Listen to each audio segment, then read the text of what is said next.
Hola chicas y chicos, les voy a hablar sobre las teorías constructivistas del aprendizaje, parte 2, ¿cierto? Así que hoy día vamos a revisar la teoría de Jerome Bruner, ¿ya? Jerome Bruner es también un psicólogo, ¿cierto? Más moderno, digamos, que los anteriores, que va a sumar sus teorías a los principios que antes habló Jean Piaget y Lev Vygotsky, que fueron de alguna forma estos fundadores de la teoría previa, ¿ya? Que habla sobre esta idea de que cada sujeto construye su significado y que para eso también es importante el ambiente social, ¿cierto? Y estos caballeros, el Jerome Bruner y David Ausubel, son más nuevos, por decir algo, y van a incorporar principios que son bastante importantes para llegar a terminar esta teoría de las teorías constructivistas, ¿ya? Jerome Bruner va a partir hablando sobre el desarrollo intelectual de la persona, ¿ya? Bueno, primero que todo, a Jerome Bruner la aporte más importante es el aprendizaje por descubrimiento, ¿ya? Jerome Bruner habla de que el desarrollo intelectual de la persona tiene que ver con la capacidad que tienen las personas para resolver simultáneamente varias alternativas y organizar el tiempo y la atención. O sea, básicamente, cuando habla de desarrollo intelectual se refiere al constructo de inteligencia, que previamente lo pudimos haber revisado, ¿cierto? Que tiene que ver con esta capacidad de la persona para resolver problemas de la vida. O sea, que cuando nosotros nos enfrentemos a alguna situación, cualquiera que sea, en cualquier contexto, no necesariamente en un contexto educativo o en un contexto de aprendizaje, sino que en cualquier contexto cotidiano nosotros tengamos las suficientes herramientas como para poder resolver eventualmente problemas de forma adaptativa y poder hacerlo de forma eficiente, ¿cierto? Y a eso se refiere que de alguna forma tiene que apuntar también la educación, ¿cierto? Esta educación que hasta el momento nos ayuda a replicar, ¿cierto? Algunas cosas y ojalá que todos seamos parejitos iguales. Hoy día también, a partir de estas teorías, nos estamos como también cuestionando y llegando a la conclusión de que no necesariamente tenemos que replicar, sino que lo que nos va a servir en la vida es poder aprender a resolver problemas, ¿cierto? Aprender a enfrentarnos a situaciones. Y eso es el desarrollo intelectual. Pero eso no se va a lograr solo. Para yo poder resolver estos problemas, lo que necesito primero es vivir esos problemas, ¿cierto? Es enfrentarme a situaciones que a mí me permitan resolverlos. Y no solamente escucharlos de alguien que me los cuenta, y no solamente como imaginármelos, ¿cierto? Tengo que ser capaz de haberlos experimentado, ¿cierto? Por ejemplo, cuando ustedes se enfrentan a su práctica, ¿cierto? A su vida laboral, por ejemplo, necesitan haber explorado antes qué se siente tomar en brazos un niño, o qué se siente ayudar a un niño a lograr un objetivo pedagógico, ¿cierto? O ayudar a un niño a resolver un problema emocional. A eso se refiere, ¿ya? Y por lo tanto surge esta imagen del aprendizaje por descubrimiento, que sería un aporte importante y que habla sobre esta capacidad que nosotros tenemos para vivir las cosas por nosotros mismos, experimentar esto que estamos haciendo, ¿cierto? Y poder descubrir aquello que nosotros tenemos que asimilar y acomodar posteriormente, ¿cierto? Tenemos que ser capaces de tomar las cosas para poder integrarlas de una mejor forma, ¿ya? Por lo tanto, este proceso tendería finalmente a poder ayudarnos a reordenar y transformar los datos, ¿ya? O sea, ¿se acuerdan de la idea de Piaget que habla sobre estos como puzzles, piezas de puzzles, ¿cierto? Que se ordenan y que tienen que encajar para que funcione, ¿cierto? Bajo esta teoría, estas piezas de puzzle no solamente tienen que existir en el imaginario como colectivo o en el imaginario de la persona, sino que tienen que ser piezas que tú puedas tocar, que tienen que ser cosas que tú tengas que vivir para que esto encaje bien, para que esto se construya y finalmente podamos construir, ¿cierto? La imagen final de lo que queremos llegar, ¿ya? Y un tercer aporte habla de la teoría de la instrucción. Vamos a ir desglosando uno a uno de estas ideas, ¿cierto? Para poder entenderlas bien, ¿ya? Cuando Jerome Bruner se habla del desarrollo intelectual, lo que les estaba comentando es que hace el énfasis de cómo esta persona logra, digamos, de alguna forma adquirir esta habilidad para resolver problemas en la vida cotidiana, ¿cierto? Que le van a permitir adaptarse. Pero esa capacidad para poder resolver problemas se va a generar a partir de un proceso que aquí va a mezclar un poco los principios anteriores, que implica de alguna forma el proceso de comunicación, ¿ya? implica que existe un intercambio de comunicación, un diálogo que a este niño le permita adquirir esta habilidad de resolver problemas. Y bajo esta lógica, el lenguaje va a ser el medio predominante a partir del cual se va a producir este intercambio social. Por lo tanto, acá dice que el lenguaje facilita el aprendizaje, ¿cierto? Porque va a ser el medio a partir del cual nosotros vamos a lograr adquirir estas habilidades que finalmente se van a traducir en aprender a resolver problemas de la vida cotidiana. De esta forma, los niños logran, dice acá, predecir estímulos y reaccionar de acuerdo a lo almacenado. Claro, porque cuando yo logro vivir cosas, experimentar situaciones, ¿cierto? Lo que yo estoy haciendo es almacenarlas ¿dónde? En mi aprendizaje previo, ¿cierto? Que es lo que me decía Piaget. Por lo tanto, cuando yo tengo este cúmulo de aprendizaje y lo tengo fresquito, por decir algo, y lo tengo ahí latente, soy capaz de entender mejor lo que viene más adelante. Y eso se refiere con predecir. O sea, si ya tengo clarito y fresquito lo que me estaban diciendo, cuando se me presente algo nuevo, no va a ser tan difícil de experimentarlo, ¿cierto? No va a ser tan difícil de entender aquello que viene nuevo cuando yo me acuerdo de lo que ya sé, ¿sí? Por lo tanto, la capacidad para comunicarse va a ser algo que a mí me va a facilitar este intercambio, ¿cierto? Por lo tanto, el desarrollo intelectual siempre se va a generar en este ambiente donde existe interacción entre un estudiante y un maestro y donde yo pueda internalizar los estímulos, o sea, donde yo puedo vivir y experimentar las situaciones para guardarlos en mi conocimiento previo, ¿sí? Vivirlo, experimentarlo, cuestionármelo yo, y no que alguien me lo cuente. Bien, cuando hablamos del aprendizaje por descubrimiento, básicamente se basa en una premisa que yo creo que es la más importante, que tiene que ver con esta de que la capacidad para resolver problemas es la principal meta de la educación, ¿cierto? Estábamos hablando de eso y que eso se va a traducir en el desarrollo intelectual de la persona y eso implica que necesitamos tener una enseñanza que no sea autoritaria. Se habla de que la enseñanza expositiva tiende a ser autoritaria porque de alguna forma me dice las cosas que yo tengo que hacer, ¿cierto? Me está exponiendo, pero no me está logrando hacer que yo piense. ¿Por qué? Porque yo no estoy viviendo por mí mismo las cosas, ¿ya? Por lo tanto, el aprendizaje por descubrimiento parte de esta premisa que dice que todo el conocimiento real es aprendido por uno mismo. Eso quiere decir que por más memoria que usted tenga y por más buena capacidad para recordar cosas que usted tenga, nunca va a ser lo mismo vivir las cosas que te las cuenten. ¿Sí? ¿Se entiende? Entonces, todo conocimiento real, o sea, en realidad todo aprendizaje real es aprendido por uno mismo, ¿sí? Eso también nos lleva a pensar en dos ideas claves. Primero, en que los niños, no solamente los adultos ni los educadores, ¿cierto? Sino que los niños también son pensadores creativos y son pensadores críticos. Y eso significa que los niños por sí mismos también tienen habilidades de cuestionarse aquellas cosas que están viviendo y de experimentar situaciones, ¿ya? De crear, ¿sí? De vivir, y por lo tanto el niño también está acumulando estas cosas, ¿cierto? En su aprendizaje previo, ¿ya? Por lo tanto, acá el niño no es más un ser pasivo, sino que es un ser que es capaz de pensar, de crear, de vivir y experimentar ideas nuevas. Finalmente dice acá que el significado, o sea, lo que yo finalmente comprendo de todo el aprendizaje que yo estoy adquiriendo, va a ser producto exclusivo del descubrimiento creativo y no del descubrimiento verbal. ¿Qué quiere decir esto? Hemos hablado bastante sobre el lenguaje, ¿cierto? Y como el lenguaje va a ser el medio en el cual nosotros nos va a permitir de alguna forma hacer este intercambio de comunicación.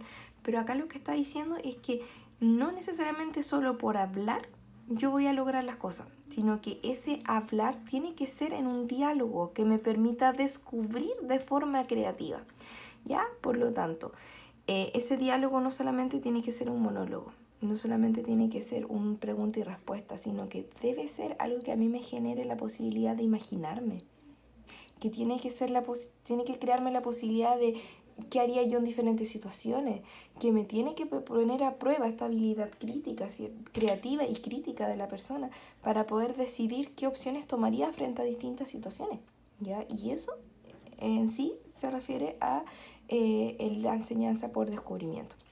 Por lo tanto, cuando ustedes hagan actividades diseñadas para sus cursos, ya para su actividad final, Cuando usted genera una actividad donde el niño es capaz de pensar y descubrir por sí mismo y crear situaciones, usted ya está haciendo aprendizaje por descubrimiento de acuerdo a los principios de Brunner.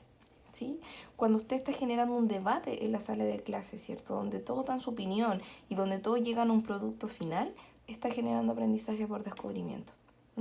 Cuando usted está facilitando que lleguen a un producto entre los niños en los que tienen que crear, también lo está haciendo. Por lo tanto, no es muy difícil aplicar estos principios también al aula, pero sí implica entender por qué lo estamos haciendo.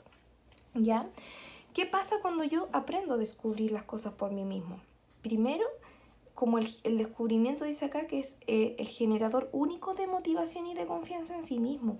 ¿Por qué? Porque cuando yo vivo las cosas por mí, yo solamente puedo entender cuánto me entusiasman y cuánto no. Yo solamente puedo tener en mi mente cuánto esto me lleva a poder plantearme nuevas opciones a partir de aquello, ¿ya? O cuánta confianza yo consolido, porque como yo lo vivo, yo lo experimento, yo ya lo sé hacer. Por lo tanto, es una de las fuentes más importantes de confianza y motivación. Sí, eso implica, y cuando ustedes comparamos una actividad, por ejemplo, si yo les decía el otro día, no es lo mismo explicarle a los niños cuáles son los tipos de hoja o los tipos de piedras, qué sé yo, que existen, y si los llevamos a un ambiente natural, claramente va a ser diferente la motivación y la confianza que va a generar en ellos el haberlo vivido y el haberlo experimentado, ¿cierto? Por otra parte, dice acá que el descubrimiento me va a asegurar la conservación del recuerdo. Claro, porque como yo lo vivo, yo me voy a acordar toda la vida de aquello que yo viví. Yo creo que ustedes, aunque estén en el último año de la vida, siempre se van a acordar de su día de práctica, ¿cierto? De cuando estaban en su práctica, de cómo fue esa experiencia. Pero no es porque haya sido muy buena, sino que necesariamente, sino que porque fue la primera, ¿sí? Y tiene que ver con eso. Cuando usted descubre algo por primera vez, no se lo olvida, ¿ya? Y luego lo va consolidando con nuevos conocimientos. Pero obviamente lo primero es lo que se va a recordar. ¿Y dónde se llama este recuerdo? De acuerdo a esta teoría, se llama aprendizaje previo. El descubrimiento además dice acá que organiza de manera eficaz lo aprendido para emplearlo posteriormente. Claro, porque cuando yo vivo algo por mí mismo, yo ya sé cómo usarlo después, ¿cierto? O sea, la primera vez que usted aprendió a poner la llave en la puerta, ¿cierto?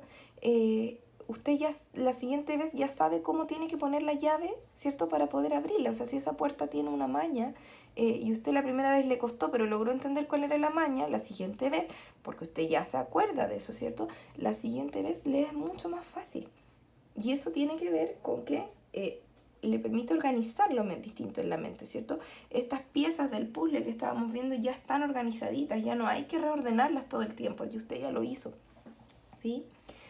Y habla en cuanto a la motivación, que el descubrimiento es una fuente primaria de motivación intrínseca, que nosotros lo vimos, ¿cierto? La motivación intrínseca era este tipo de motivación que a mí me permite de alguna forma hacerlo de forma voluntaria, o sea, no que alguien me tenga que decir o tenga que estar haciéndome actividades todo el tiempo para que yo me sienta motivado, sino que me permite motivarme por mí mismo, por decirlo, ¿ya? O sea, una vez que el niño, por ejemplo, entiende lo entretenido que puede llegar a ser aprender un libro, aprender a leer, ese niño va a tener motivación intrínseca por leer por sí mismo y no porque haya una nota de por medio, y no porque haya una décima, ¿cierto? Finalmente, Brunner habla sobre una teoría, que él habla sobre la teoría de la instrucción, ya que también es importante que la reforcemos, y que habla de estos 4 pilares. Habla de la motivación a aprender, sobre la estructura del conocimiento a aprender, habla que existe una secuencia de presentación y refuerzo al aprendizaje. Lo vamos a observar ahora. A ver, cuando Brunner habla sobre la motivación a aprender, está hablando de esto que le estaba comentando recién respecto de que este aprendizaje por descubrimiento es el que me va a generar a mí mayor motivación de forma intrínseca, ¿cierto? O sea, que yo voy a ser capaz de motivarme hacia alguna actividad, de mostrar este entusiasmo y motivación hacia algo, ¿ya? ¿Y cómo es que entonces nosotros tenemos que aplicar esta instrucción? ¿Cómo tenemos que hacer, digamos, para que esto se logre? ¿Ya? Dice primero que el aprendizaje depende siempre de la exploración de alternativas. Exacto, es lo mismo que estábamos hablando antes, ¿cierto? Cuando yo puedo descubrir las cosas por mí mismo, entonces yo voy a aprender, ¿cierto? pero para poder descubrir necesito tener alternativas, ¿cierto? Necesito poder yo decir, bueno, para construir, no sé, tengo que hacer una casa. ¿Qué elementos puedo tomar de este escritorio que hay acá, ¿cierto? Tomo un lápiz, tomo una regla, tomo, no sé, unas hojas, las hago. Necesito tener alternativas, ¿cierto? Para poder construir algo. Y eso me va a generar motivación además. Pero también tiene que haber un grado de incertidumbre. ¿Qué se refiere a eso? La incertidumbre es aquello que a nosotros nos permite como dudar, ¿cierto? Es como no tener clara la meta, ¿sí? Bueno, tener clara la meta, pero no tener claro quizás cómo lo voy a lograr. O sea, no tengo una ruta, ¿m? Solo tengo los materiales y me dice construye algo, arma algo. Cuando llegamos a ese punto, entonces nosotros mostramos esta también motivación, ¿sí? Esta incertidumbre se traduce también en que la mente se abren alternativas para poder usar estos conocimientos previos y poder incorporar alternativas distintas, ¿ya? Pero tiene que haber una meta clara, ¿sí? El objetivo tiene que estar siempre claro, porque si no, nunca llego al final. No sé cuál es el final, ¿cierto? O sea, yo digo, tienes que construir una casa, esa es mi meta, ¿sí? Lo que no tengo claro es cómo lo voy a llegar a hacer, pero ese proceso de ser creativo es el que me va a permitir a mí aprender, ¿ya? Básicamente es eso. Luego habla de que para que esto ocurra, tiene que haber una secuencia de presentación y que esta secuencia de presentación, de alguna forma, es como cómo se le va a presentar de alguna forma la actividad o cómo se le va a dar las instrucciones para que esto funcione de buena forma, ¿ya? Dice que la secuencia afectará la dificultad que presente el aprendiz frente a un dominio de conocimiento. O sea, tenemos que tener en claro de que cómo yo le presente la actividad al estudiante va a afectar cómo él la entienda, ¿ya? Si yo estoy aprendiendo la división y no hago una actividad previa en la cual yo enseño al niño hago recordar cómo era multiplicar o cómo era sumar, es distinto la predisposición que tiene el niño a hacer la división a el niño que sí hicimos una actividad previa relacionada. ¿Se entiende? Es como que tiene que haber un orden, ¿sí? Por eso es que yo no les puedo pasar constructivismo si no les he pasado conductismo. O sea, tiene que haber un orden lógico, ¿ya? También es necesario considerar el aprendizaje anterior del alumno, lo que nos decía Piaget, ¿cierto? Considerar el aprendizaje previo. Luego habla de considerar la etapa del desarrollo intelectual, que es lo que nos decía Vygotsky, ¿cierto? O sea, no solamente aquí nos vamos a enfocar en la edad del niño, sino que en la etapa intelectual, o sea, qué tanto el niño es capaz de ser creativo, qué tanto es capaz del niño de resolver un problema por sí solo, qué tan autónomo es, ¿cierto? Y eso también va a ser un punto de partida para poder trabajar, porque si tenemos unos niños que no son todos autónomos, ¿cierto? Y que no todos son capaces de hacer algo por sí solos, es muy probable que al finalizar esta meta no nos encontremos con niños que no todos van a llegar al mismo resultado, ¿cierto? Considerar también el carácter del material a enseñar. O sea, obviamente, pues si estamos hablando de, no es lo mismo hablar de matemáticas que hablar de desarrollo del lenguaje, que hablar de desarrollo del medio natural, que hablar del desarrollo de la autonomía, son ámbitos diferentes y también es necesario considerar sus dimensiones, ¿ya? Finalmente, considerar las diferencias individuales que puedan existir en los niños, ¿cierto? La diversidad que podamos encontrar en aula también va a ser un elemento muy relevante. Otro elemento a considerar habla de la estructura del conocimiento a aprender, ¿ya? Y que básicamente se refiere a que el conocimiento tiene que ser representado de la forma más simple que exista para que el alumno pueda comprenderlo, ¿ya? Esto significa que a pesar de que usted diga, no, pero si esto es fácil, esto ya lo conocen, ya lo deberían manejar, usted tiene que volver al origen, tiene que volver a explicar esto con dibujos, tiene que volver a explicar las cosas de la forma que a los niños se les haga más simple, ¿ya? Porque eso me va a asegurar a mí decir, lo voy entendiendo, ¿cierto? Como estudiante. En el fondo, cuando a mí me presentan las cosas fáciles, parece que es más fácil decir, sí, parece que eso era, ¿cierto? O cuando ponemos ejemplos de la vida cotidiana, también hablamos de ejemplos lo suficientemente simples, ¿ya? Finalmente hablamos de un refuerzo al aprendizaje y que dice que el aprendizaje depende en gran parte de que el alumno pueda constatar los resultados en un momento y lugar que le permitan corregir su desempeño.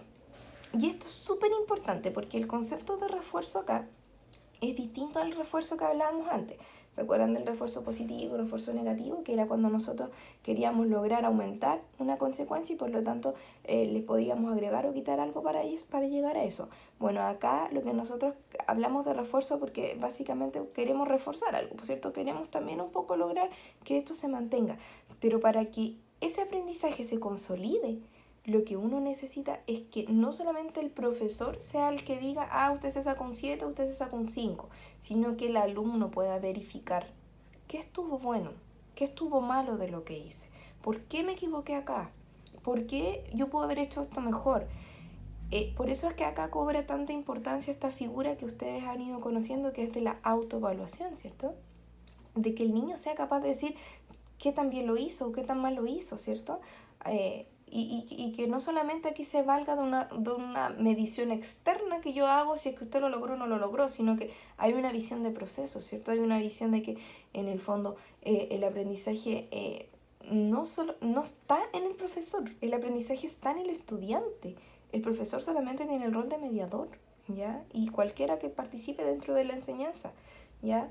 El estudiante es el centro de atención, por lo tanto, el estudiante es el que tiene que ser capaz de contratar sus resultados, ¿ya? Por eso es que cuando usted también puede llevar este principio a sus actividades y, por ejemplo, también lo podría aplicar al final, ¿cierto? Si en el cierre de su actividad usted le va a hacer una autoevaluación al niño, usted está aplicando los principios de Brunner, ¿ya? Si usted está haciendo que este niño pueda cuestionar el trabajo de, no sé, de que él hizo, encontrar lo que está bueno, lo que está malo, también usted está haciendo este proceso, ¿ya? Y es súper importante porque el niño tiene que ser capaz de darse cuenta de que aquello que hizo estuvo bien o no. Ya de esa forma él se da cuenta que aprendió. Y cuando él es capaz de decir, y sí lo logré y está bien hecho, entonces ahí consolida esto de decir, yo puedo lograrlo. Y se va a consolidar como un aprendizaje previo.